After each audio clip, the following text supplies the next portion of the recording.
Cette édition du concours général a comme parrain feu professeur Souleymane Niang, mathématicien hors pair, professeur titulaire des universités de classe exceptionnelle. La vie et l'œuvre du professeur Souleymane Niang méritent d'être offerts en exemple à notre jeunesse scolaire et universitaire et à toute la jeunesse sénégalaise. Esprit fertile, son parcours scolaire et universitaire, tel un trait de lumière, a éclairé bien des générations. Il est l'auteur de plusieurs ouvrages en mécanique, géométrie et algèbre.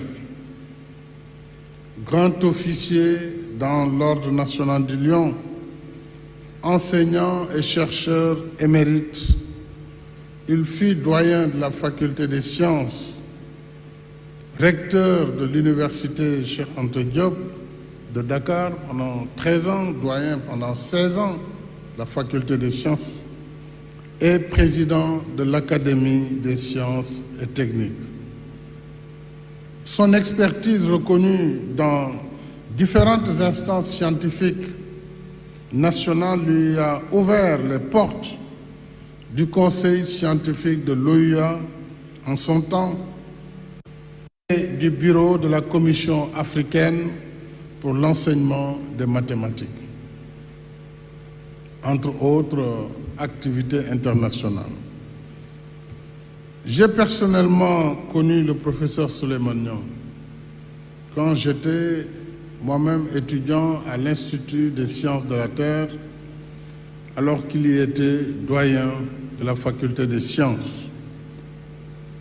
Je peux vous témoigner qu'en plus de son érudition, ce que j'ai retenu de lui principalement, c'est sa rigueur scientifique, sa probité intellectuelle, son courage face aux défis. Et croyez-moi, à l'époque, j'étais de l'autre côté, étudiant revendiquant face aux doyens. Il est arrivé qu'il nous reçoive seul dans son bureau, au département de mathématiques. C'était un petit bureau. Il était là, devant le bureau, et nous étions 3 ou 4, nous tenions à peine dans la salle, revendiquant, exigeant ceci ou cela. Il n'y avait ni force de l'ordre, ni police, et il tenait la dragée haute aux étudiants que nous étions pour défendre les valeurs pédagogiques qui devaient être celles de l'université, en particulier celles d'une faculté des sciences. Je me devais de faire ce témoignage. Il avait le sens de l'autorité. Il n'a jamais failli devant ses responsabilités, chose rare de nos jours. Il était à cheval sur les règles académiques qui gouvernent les enseignements.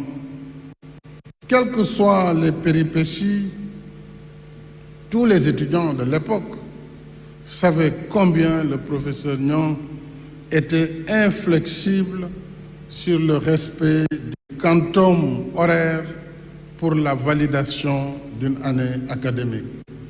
Je pense que beaucoup d'étudiants se rappellent de la fameuse carte bleue, à l'époque instaurée par lui-même pour mettre fin à une grève afin que l'année puisse être validée. Afin d'honorer sa mémoire,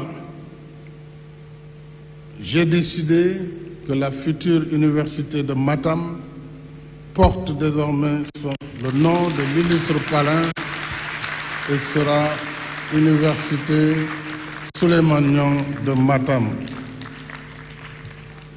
La brillante trajectoire du professeur Souleymane Niang est une source d'inspiration pour le thème de cette édition. Pédagogie innovante à l'école dans le contexte Covid-19, l'apport du numérique pour des enseignements-apprentissages de qualité. Dans son discours d'usage, Mme Dieynaba Diouf, professeure de lettres à la Maison d'éducation Mariama, que je félicite, Et parlant de la maison d'éducation Mariama Ba, je voudrais vous dire ici que vous aurez le statut de lycée d'excellence dès la rentrée de septembre. Le ministre de l'Éducation a déjà fini toute la procédure et le décret sera pris en septembre. Je prie à Dieu.